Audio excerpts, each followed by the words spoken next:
So the internet seems to be pretty unanimous that 007 First Light is a great James Bond video game. But is it a great James Bond movie? We hear an awful lot these days about cinematic video games, and it's an adjective that crops up frequently in reviews of First Light. And well, because this is a movie channel and not a gaming channel, I wanted to review First Light not as a video game, but as a cinematic James Bond story. This is my other cat, by the way. She hasn't been in a video before. Like, if you ignore all the gameplay aspects of First Light and just took this story and these characters and settings and so on, and that came out as the next James Bond movie, would I be happy with it? Well, the short answer is yes. I think this is a contemporary and exciting James Bond story that explores some really interesting ideas in a creative and unique way, but that leaves room for Bond to have some genuine character moments, while also delivering a bunch of action set pieces that feel like they've come straight out of a Bond movie. Sometimes literally. IO Interactive and the cast of First Light have handled the 007 property with such care and attention to detail. Like, this whole thing is an absolute love letter to the Bond series, and I had so much fun being introduced to the world that was created for Patrick Gibson's take on James Bond. So I can see why First Light is already being held up as one of the best James Bond video games ever, but how does it stack up alongside the other cinematic James Bond stories? Well, that's what we're here to find out. Now, let's see what all the fuss is about. Development of 007 First Light goes back to at least 2020, when IO Interactive successfully pitched their idea of a James Bond video game to Eon Productions, who had effectively blocked any new Bond game from being made for much of the last decade. Can't imagine why. But according to 𝗙𝗢𝗪𝗏𝗏, the CEO of IO Interactive, Eon liked their pitch of a game that was independent from the films and that didn't use the likeness of a particular Bond actor. But they were also attracted to the idea that the game would be more stealth and espionage focused rather than a simple first-person shooter. Less of a random killing machine, more of a personal statement. Even when their storylines weren't directly drawing from the films, almost every single other Bond game at least used the likeness of an established Bond actor. But First Light exists during an interregnum, when there is no incumbent Bond actor to draw inspiration from. And more than that, it's been nearly 5 years since the last Bond movie was released in cinemas. And so for a lot of people, this will be their first exposure to James Bond for a long time, or for a chunk of the audience, possibly ever. So this new interpretation of the character had to both win over long-standing fans of the cinematic James Bond, as well as appeal to a gaming audience unfamiliar with the movies who are meeting him for the first time, and for whom this will be the definitive version of the character. And if you ask me, they absolutely nailed it. Patrick Gibson is brilliant as Bond in this game, and absolutely makes the role his own. At no point do you feel like he's just doing an impression of any of the other Bond actors. He's very much bringing something new to the character. He's got this impatience and youthful bravado about him, and this somewhat unearned confidence in himself that's very much masking some of the deeper vulnerabilities that we do get to see at several points in the story. But although it never once feels like he's trying to copy their portrayals of Bond, Gibson does bring that same sense you got with Brosnan and Moore, that Bond was just having so much fun doing what he is doing. He's constantly making these quips and jokes to the people he's talking to, and some of them are genuinely funny while others are more eye-roll inducing, but that's exactly what a Bond quip should be. He's making himself laugh because he's just there to have a good time. James, what's your status? Happily single, thank you very much. Issues with authority. I believe it's more a case of authority having issues with me. Housekeeping, I presume? He's a stark raving lunatic, but he does have gorgeous hair. Universal Exports?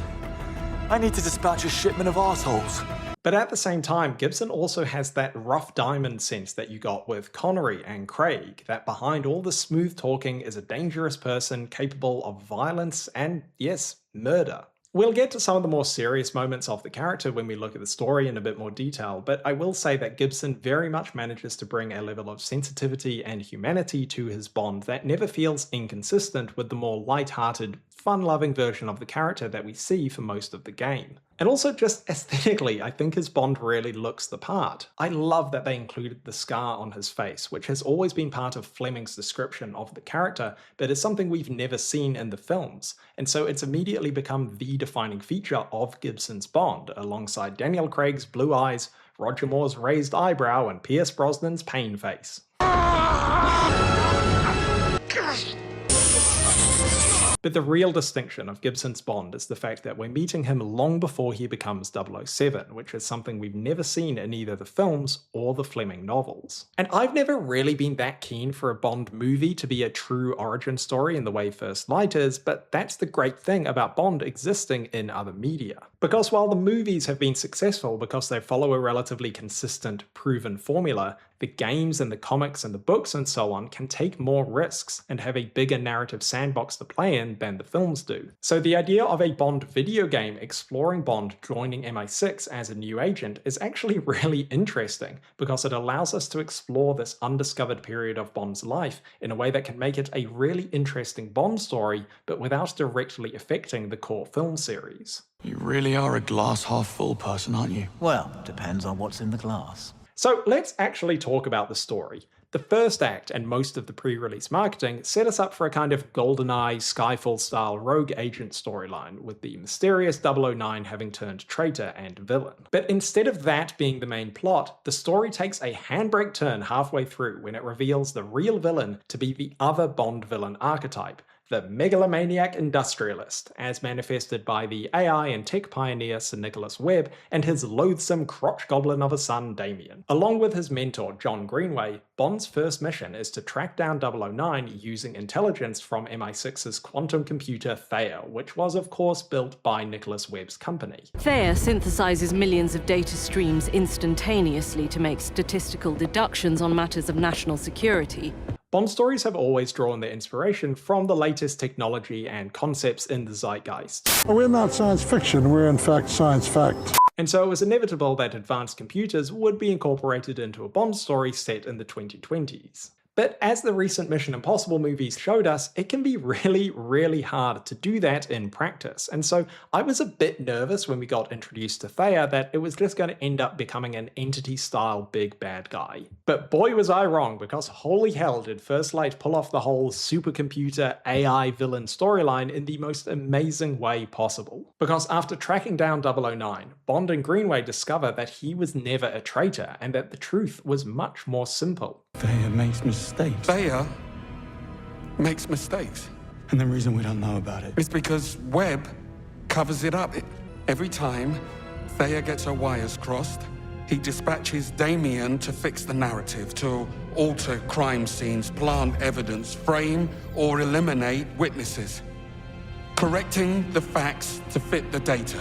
And I cannot tell you how much I loved this revelation. Like, it's just such a creative and interesting way to work artificial intelligence into the storyline to make it feel contemporary, but without making the computer the villain. Because unless you're Stanley Kubrick, making the actual computer the bad guy in a movie pretty much never works. It's just not that interesting, narratively or cinematically, to have your big bad guy be a big faceless computer program with infinite power. But that's not what First Light does. No, what First Light does is incorporate the reality of today's AI into the story. And that reality is the fact that they make mistakes. They're not perfect. But the big tech billionaire has too much at stake to admit that, and so he has Damien and his team clean up the evidence of that in the real world. So the computer is just a computer. The human is the villain, and the human is the one making the evil decisions for evil reasons. In many ways, it actually kind of feels like the modern incarnation of Elliot Carver in Tomorrow Never Dies, adjusting reality to suit his narrative. And so that makes Webb's 𝗙𝗘𝗥𝗬𝗧𝗛 plot a Bond villain scheme that absolutely ranks among the best of them,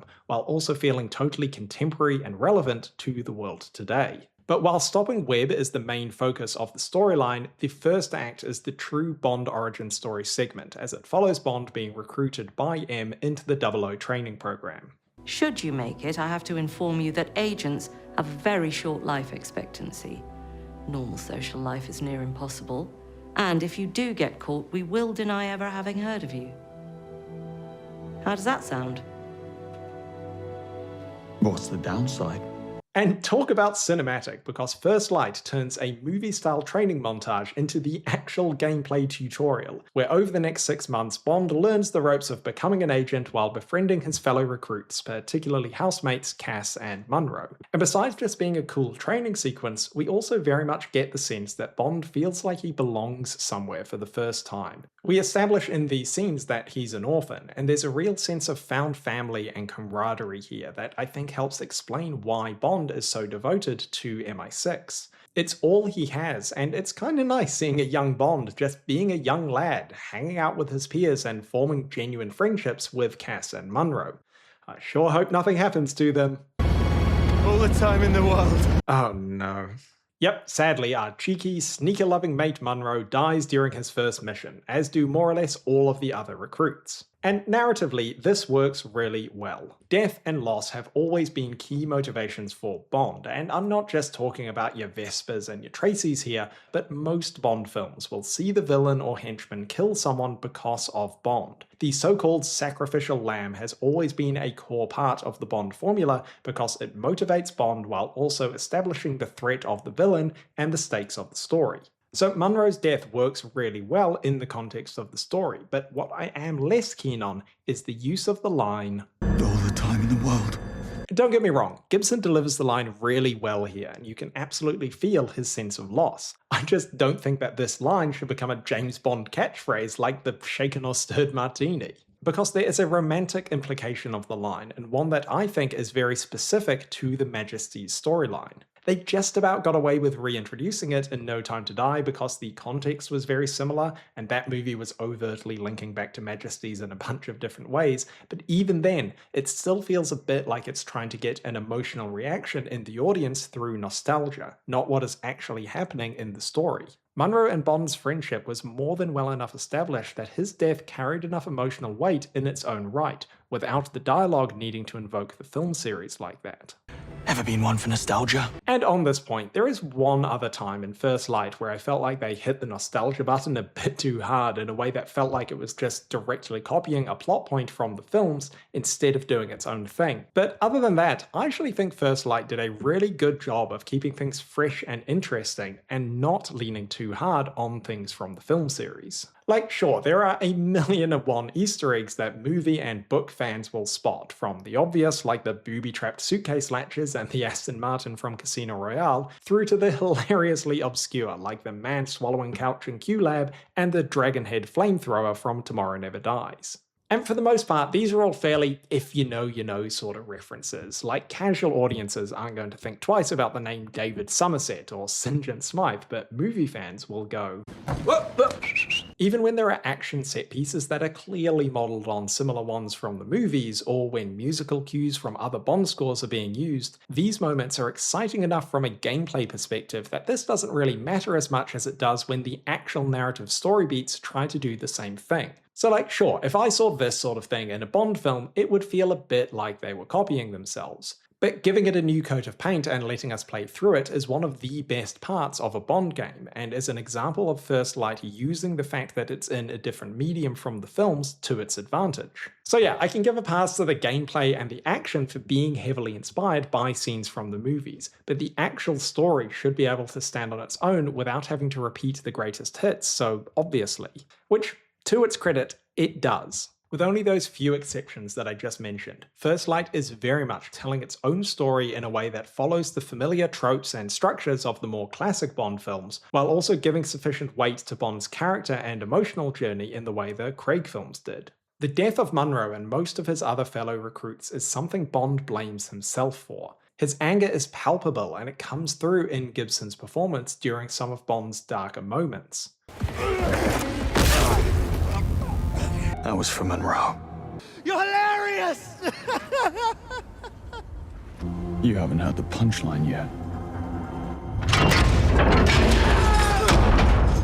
And then, before the third act begins, one of the most touching moments in the story comes during the death of Bond's mentor, Greenway. Greenway is the old, cynical agent who at first sees Bond as reckless, immature, and insubordinate. And I will fully admit that for about the first half of the story, I thought that the twist was going to be that Greenway was the traitor, so I was actually glad when that turned out not to be the case because it would have felt a little bit obvious. Always do the unexpected. Instead, his character became one of the highlights of First Light for me. His character's got a level of depth that we don't always see in Bond allies, and he actually ends up becoming one of the most important figures in Bond's life. And we're used to seeing the cinematic Bond acting alone, or when he does have an ally coming along on the mission with him, they're either very much his peer, or they're very much the damsel in distress who messes things up and ends up spending the third act yelling, "James! James! James! James!"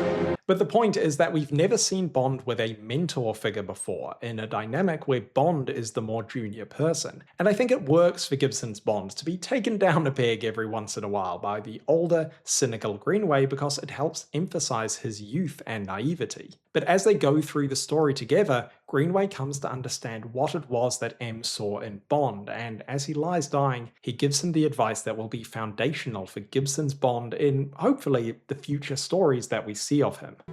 You've got heart, Bond. You're just what we need right now. Don't let it change you. Don't let it. And then, as if Greenway's death couldn't become any more emotional, Bond then speaks to Q, who tells him not to blame himself for what happened to Greenway, while also revealing the meaning behind the game's title. Operation Nightfall changed him. He slipped into darkness. Never could find his way out until you came along. The first light in more than a decade. And goddammit if that didn't have me sitting in front of my console like this. Truly, the most emotional Bond Q scene since we said goodbye to Desmond Llewellyn. But while we're here, it's probably a good time to talk about Alistair Mackenzie's Q. The man's mind is as sharp as the crease in his trousers. After Ben Whishaw's tenure as the younger computer geek version of Q, First Light sees a return to the older, tinkering uncle portrayal that we saw Desmond Llewellyn embody for so long. But Mackenzie has this smooth sophistication and style in his appearance, and speaks with a sort of cool, confident intelligence that immediately distinguishes him from the somewhat exasperated Llewellyn or John Cleese's chaotic R. Pull the tag. What? You said... But this is more than just an aesthetic choice, because as the story goes on, we start to see that Alistair Mackenzie's exceedingly dapper interpretation of Q is in fact the person that Bond gets his sense of style from. Because even though it's a central part of the Bond character, the books and films have never really explored how or where Bond learned to appreciate the finer things in life, or developed his sense of style. Well, in this interpretation, he gets much of it from Q, but again, they don't overdo it. Like, there's a scene where Q teaches Bond how to tie a bow tie, and it sounds a bit silly in the context of a video game, but it's actually a really touching and significant, almost fatherly moment between these two characters, and was one of my favourite bits of the story. Each Bond has had their own unique dynamic with Q, and it's one of the things that helps distinguish each actor's tenure from the other. But even though Bond has always respected Q and his work, and particularly in the case of Brosnan saw him as a genuine friend, we've never seen Q playing a sort of mentor or father figure role to Bond before. And so I thought that was a really, really interesting thing to add to the character in this Bond story. But that's enough of the character stuff. Let's talk about Q-Lab. This whole setting felt like a direct throwback to the glory days of Roger Moore, with chaos unfolding in every corner while technicians in lab coats mess around with all sorts of fun bits and pieces in the background. Like, we haven't actually really seen a full-blown Q-Lab like this in a Bond movie since GoldenEye, and this whole setting is an absolute tribute to some of the most fun parts of the Bond franchise. But moving on from Q-Lab to the wider production design of the game, well, IO Interactive managed to incorporate the grounded modernity of the Craig films, the glamorous travelogue elements of Moore and Connery, while also including just enough of the silly, futuristic tech stuff from the Brosnan era to still make it feel like a big, bombastic Bond movie. There has always been an element of fantasy to Bond, and while the movies have existed on a sliding spectrum of reality, I think that the variety is one of the most appealing things about Bond. The fact that the series can produce Moonraker and For Your Eyes Only back-to-back, or OHMSS and Diamonds back-to-back, or Die Another Day and Casino Royale back-to-back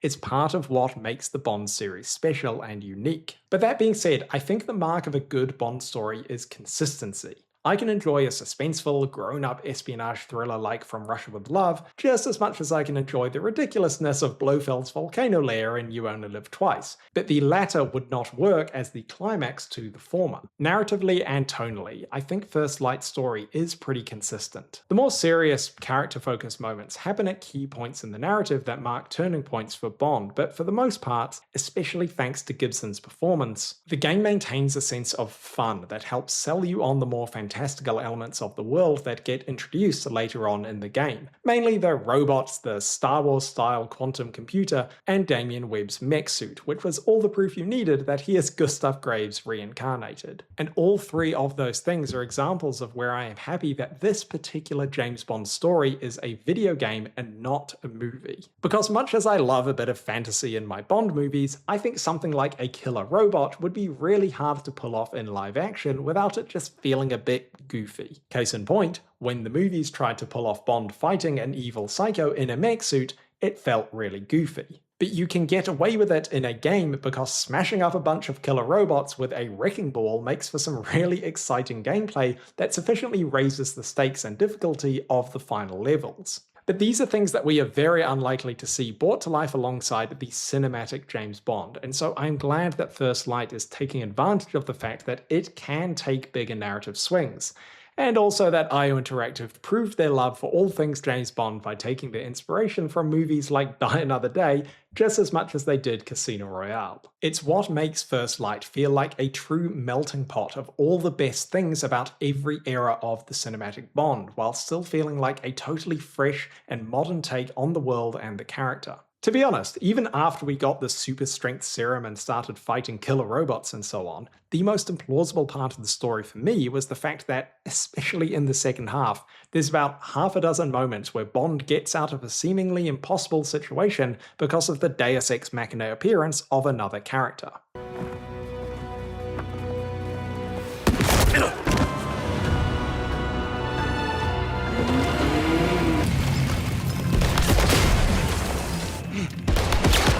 We're lying down on the job again, are we, Bond?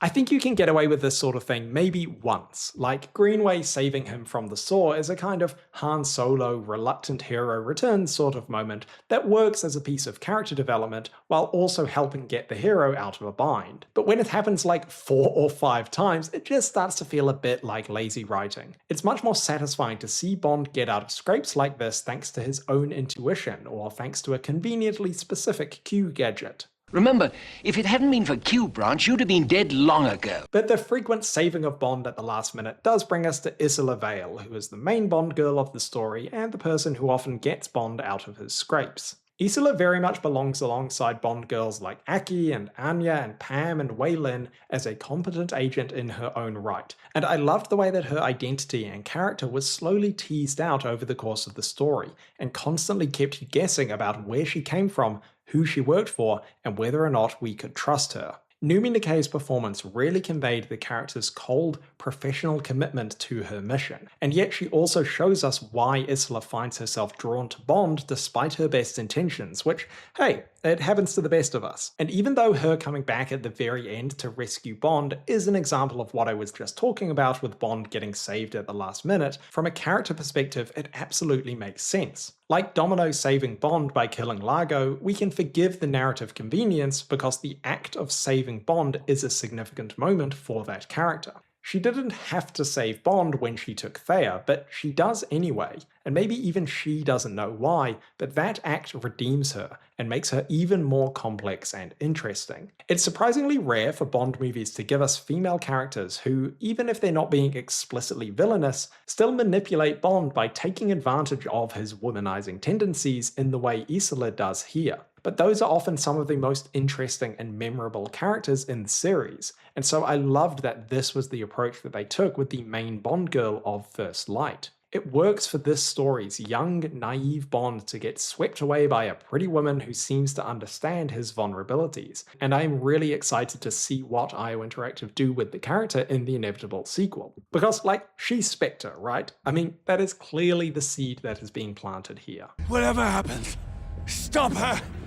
Don't let them have Hyperion! Someone has gone to great lengths to make her what she is and cover their tracks. But look, rather than speculate about the inevitable sequel or go on and on about the hours of material in this game, like I haven't even mentioned Lenny Kravitz or the music, instead let me wrap up with a quick-fire list of some of the other things that I absolutely loved about First Light that I couldn't work out how to shoehorn into the video. The fact that we open with a version of the gun barrel motif, because even though narratively it works not to have the full gun barrel at this point in Bond's story, IO Interactive still incorporated it into the opening because they knew it is literally the very first thing that Bond fans will be expecting. The transition from the ending of that amazing pre-title sequence into Lana Del Rey's title song. Lana Del Rey has the perfect sound for Bond, and I am so glad that she got the chance to work with the GOAT of James Bond music, David Arnold, to give us an official James Bond song. The title sequence, pulling its inspiration so clearly from Daniel Kleinman's work on the Craig and Brosnan films. The transition from the title sequence into Bond arriving at MI6. This moment. The name's Bond. James Bond. He's with me. MI6 being disguised as Universal Exports. Miss Ponsonby, a nice little Easter egg early on in the story to those of us who have read the Fleming books. Getting to see the first ever meeting between Bond and M, and the whole interaction perfectly setting up their dynamic for the story. The fact that the MI6 training camp is a castle in Malta. Bit of a splurge on the defense budgets. Getting to drive the DBS from Casino Royale, although when Cass says it saw some action back in its day, I assume she wasn't talking about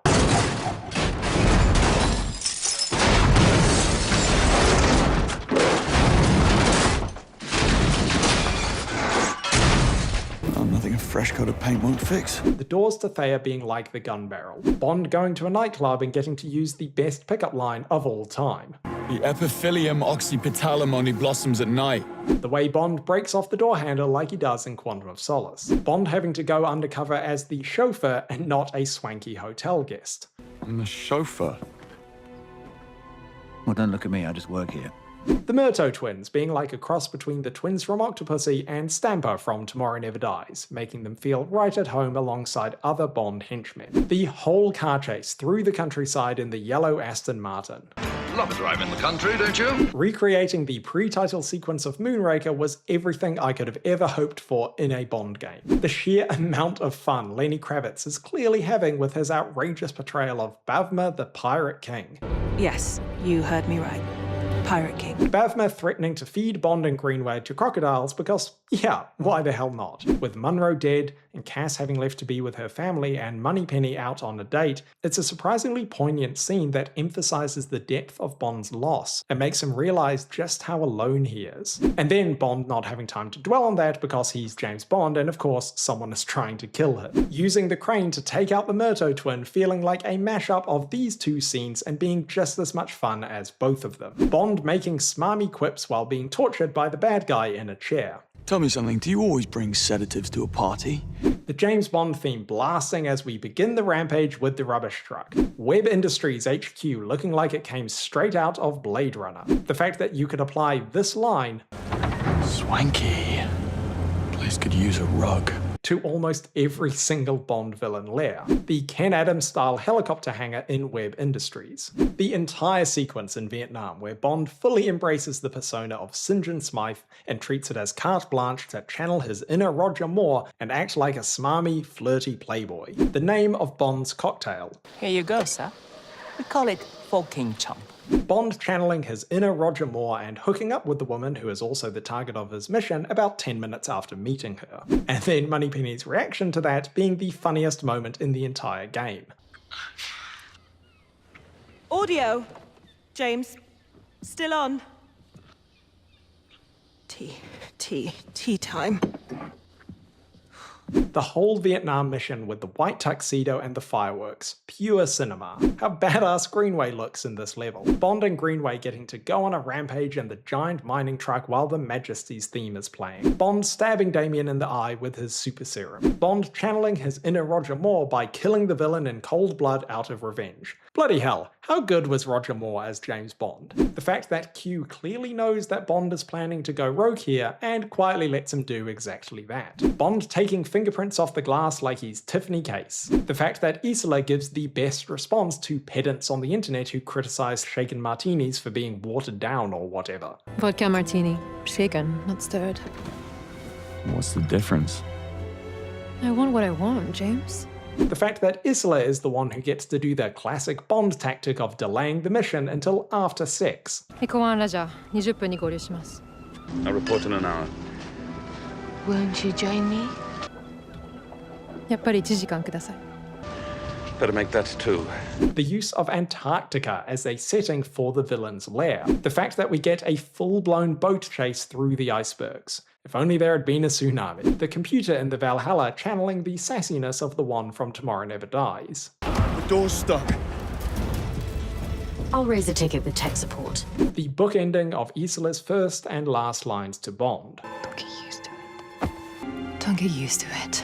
The epilogue of M formally recruiting Bond into the 00 program and him becoming 007. Then the Skyfall-style ending where we tease the next mission, the Bond theme sounds, and we get to see Patrick Gibson do the classic gun barrel. And of course, the promise that James Bond will return. So with all of that being said, is 007 First Light a good James Bond movie?